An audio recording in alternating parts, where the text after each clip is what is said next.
এই চারটা জিনিস মানুষের শরীরে থাকার কারণে মানুষের অন্তরের ভিতরে চারটা রোগ আছে। There are 4 diseases in the human body. মানুষকে আল্লাহ রাব্বুল আলামিন চারটা পদার্থ দিয়ে তৈরি করেছেন। কয়টা? জোরে বলুন, কয়টা? আব, আতশ, খাক, বাদ। আলো, বাতাস, মাটি এবং পানি। ফায়ার, সয়েল, দ্য উইন্ড, এরপরে হলো ওয়াটার। প্রিয় হাজির আমার ভাইরা, আমার বাবারা, চারটা পদার্থের দ্বারা মানুষকে আল্লাহ রাব্বুল আলামিন সৃষ্টি করেছেন। এই সৃষ্টি করার কারণে চারটা রোগ তার ভিতরে পয়দা হয়েছে। কয়টা? একটা হলো হিংসা। হিংসা আসেনি? জোরে বলেন, আছে না নাই? 2 নাম্বারটা হলো কৃপণতা, মানুষের ভিতরে আছে না নাই? 3 নাম্বার হলো অসভ্যতা, মানুষের ভিতরে আছে না নাই? ব্যাড হ্যাবিটস, অসভ্যতা। 4 নাম্বার হলো ওই ব্যক্তির ভিতরে আল্লাহ রাব্বুল আলামিন আরেকটা রোগ দিয়েছেন, সেটা হলো লোভ। আছে না নাই? যেহেতু চারটা পদার্থ মানুষের শরীরের ভিতরে আছে, এজন্য চারটা রোগ আছে এবং আল্লাহ রাব্বুল আলামিন চারটা রোগের চারটা ওষুধ, মেডিসিন তৈরি করে রেখেছেন। জোরে বলি সুবহানাল্লাহ। প্রিয় হাজির আমার ভাইরা, আমার বাবারা, গভীর মনোযোগ দিয়ে শুনবেন। এই ডাক্তারি ঔষধগুলো আমাদের দরকার আছে না নাই? মেডিসিন দরকার আছে। যদি প্রয়োজন হয়, দরকার হয়, তাহলে একটু খেয়াল করে শুনবেন। যুবক ভাইরা, আমার বাবারা, একটু কান লাগিয়ে শোনেন। মানুষের ভিতরে অহংকার আছে। আল্লাহর হাবিব বলেছেন, আল হাসাদু ইয়াকুলুল হাসানাতি কামা তাকুলুন নারুল হাতাব। হিংসা মানুষের ইবাদতকে ধ্বংস করে দেয়। হিংসা মানুষকে সামাজিকভাবে নষ্ট করে দেয়। হিংসা মানুষের চেহারাকে ধ্বংস করে দেয়। আল্লাহ রাব্বুল আলামিন বলছেন, ইন্নাহু লা ইউহিব্বুল মুস্তাকবিরিন। ওই সমস্ত ব্যক্তিকে আল্লাহ রাব্বুল আলামিন কখনো ভালোবাসেন না। আল্লাহর হাবিব বলেছেন, ইবাদতকে ধ্বংস করে দেয়।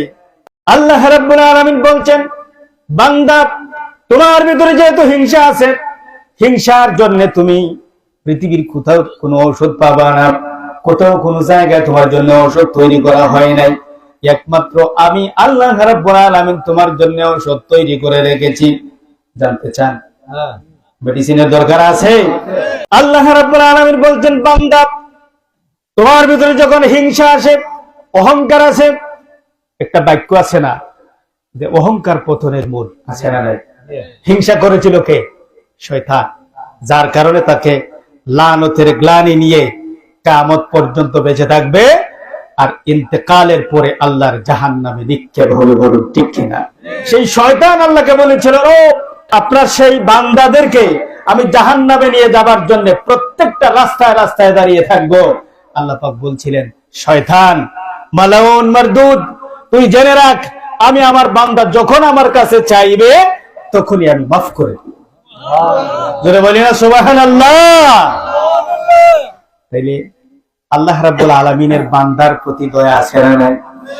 মায়া আছে না নাই? এই পৃথিবী কোনো কিছুই না।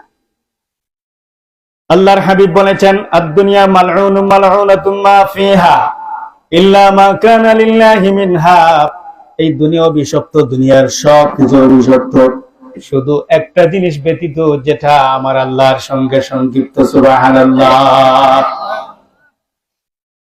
প্রিয় হাজির আমার ভাইরা, আমার বাবারা, আল্লাহর হাবিব বলেছেন, আল্লাহ রাব্বুল আলামিনের কাছে যদি এই পৃথিবীটা একটা মাছির দানার মতো প্রিয় হতো, মাছির দানার মতো আল্লাহ রাব্বুল আলামিনের কাছে একটু দাম হতো, তাহলে কাফির কুফফারেরা এই পৃথিবীর জমিনে বসবাস করতে পারত না। এর মানে হলো আল্লাহ রাব্বুল আলামিন এই পৃথিবীর জমিনকে একটু ভালোবাসেন না। আল্লাহ রাব্বুল আলামিন এই পৃথিবীর প্রতি কোনো টান নাই। আল্লাহ রাব্বুল আলামিন আমাদেরকে পৃথিবীর জমিনে পাঠিয়েছেন তার গোলামি করার জন্য। ওয়ামা খালাকাতুল জিন্না ওয়াল ইনসা ইল্লা লিয়াবুদুন। জিন এবং ইনসানকে আল্লাহ রাব্বুল আলামিন বানিয়েছেন তার গোলামি করার জন্য, হিংসা করার জন্য নয়, মানুষের ক্ষতি করার জন্য নয়, মানুষের সাথে অহংকার করার জন্য নয়। প্রিয় হাজির আমার ভাইরা, আমার বাবারা, এজন্য হিংসা থেকে বেঁচে থাকার জন্য, মনে আছে আপনাদের, হিংসা থেকে বেঁচে থাকার জন্য যে মেডিসিনটা আপনাকে প্রয়োগ করতে হবে, আপনার শরীরের ভিতরে প্রবেশ করে দিতে হবে। ডায়াবেটিস হলে ইনসুলিন নিতে হয়, ঠিক না? গ্যাস্ট্রিক হলে গ্যাসের ওষুধ খেতে হয়, জ্বর হলে আপনাকে নাপা ট্যাবলেট খেতে হয়, অথবা বিভিন্ন ধরনের ট্যাবলেট আপনাকে খেতে হয়। জ্বর বলেন ঠিক কিনা?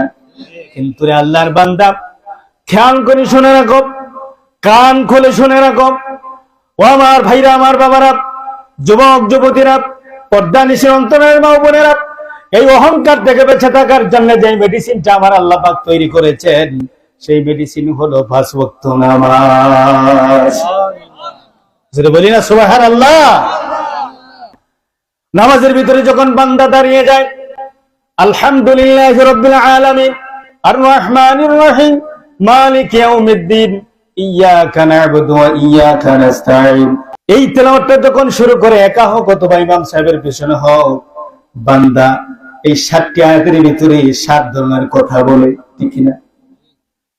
এই কথাটা বলার পরে ইয়াকা না'বুদু ওয়া ইয়াকা নাস্তাঈন যখন বলা হয়, আবার আপনি বললেন রব, ইয়াকা না'বুদু ওয়া ইয়াকা নাস্তাঈন, you alone we worship, we alone ask for help.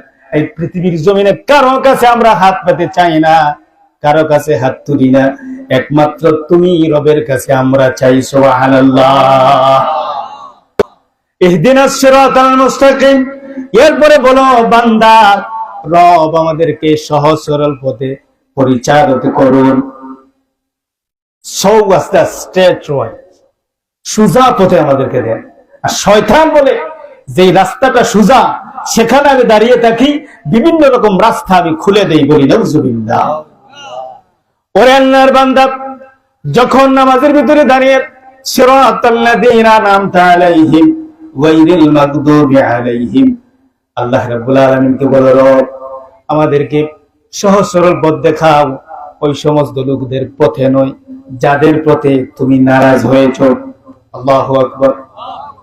এরপরে কেমন করে তুমি হিংসা করো, কেমন করে মানুষের ক্ষতি করো।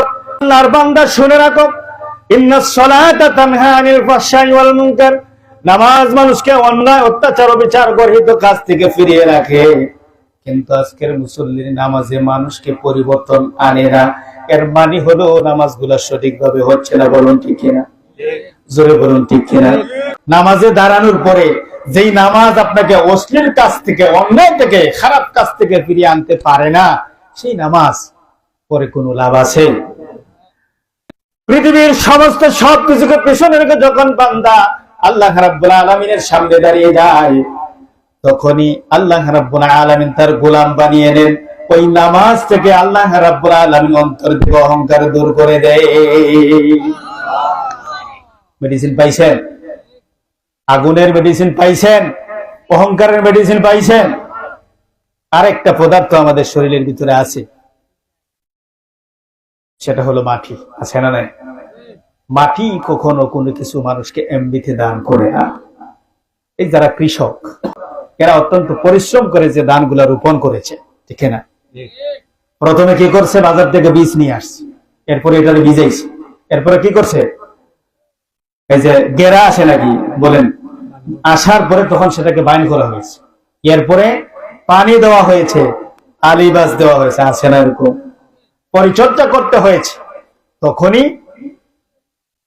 আস্তে আস্তে করে যখন 2 মাস 4 মাস চলে যায়, ফসলগুলা যখন সবুজ হয়ে আসতে শুরু করে, আস্তে আস্তে পাকা শুরু হয়, তখনই আপনি আটুমিয়া দুধ ভাত, গোলামিয়া খাটা, তারপরে ভাইটা বান্দা বকিলারের বাটা, ঠিক না? প্রিয় হাজির, আমার ভাইরা, আমার বাবারা, মানুষের শরীরের ভিতরে যেহেতু মাটি আছে, এই মাটি থাকার কারণে মানুষের ভিতরে কৃপণতা আছে না নাই? কোটি কোটি টাকার মালিক কিন্তু যাকাত দিতে চায় না, আছে না নাই? বলুন, আছে না নাই? কোটি কোটি টাকার মালিক যাকাত দেয় না, কুরবানি দেয় না, আছে না এরকম? সম্পদ নাকি কমে যাবে, অথচ যাকাত দিলে মাল পবিত্র হয়, মাল পবিত্র হয়ে মাল বৃদ্ধি হয়। আল্লাহর হাবিবের কাছে এক ব্যক্তি এসে বলল, ইয়া রাসূলুল্লাহ, আমার তো সম্পদ কমে না, আল্লাহর হাবিব বললেন, যাও তুমি উটের পিঠে বসে খাবার খাইবা, তাহলে তোমার সম্পদ কম। আল্লাহর বান্দা উটের পিঠে উঠল, খাবার শুরু করল। খাবারের মধ্যে থেকে কিছু খাবার নিচে পড়ে যায়, মাঝে মধ্যে কিছু ভাত গুলা নিচে পড়ে যায় কিনা। উটের পিঠ থেকে আল্লাহর বান্দা নিচ থেকে খাবার গুলা উঠে খাবার খেলো। এরপরে আল্লাহর হাবিবের কাছে গিয়ে বলতেছে, ইয়া রাসূলুল্লাহ, ইয়া হাবিবাল্লাহ, এরপরেও তো আমার সম্পদ কমে না। আল্লাহর হাবিব বললেন, তোমাকে বলছিলাম উটের পিঠে খাবার খাবার জন্য, উটের পিঠে কি তুমি খাবার খেয়েছ? লোকটা বলল, হ্যাঁ খাবার খেয়েছি। তাহলে উটের পিঠে যখন বসে খাবার খেয়েছ, জমিনের মধ্যে কি কিছু খাবার পড়েছিল? হ্যাঁ ইয়া রাসূলুল্লাহ পড়েছিল, আমি তো সেটা উঠে খেয়েছি।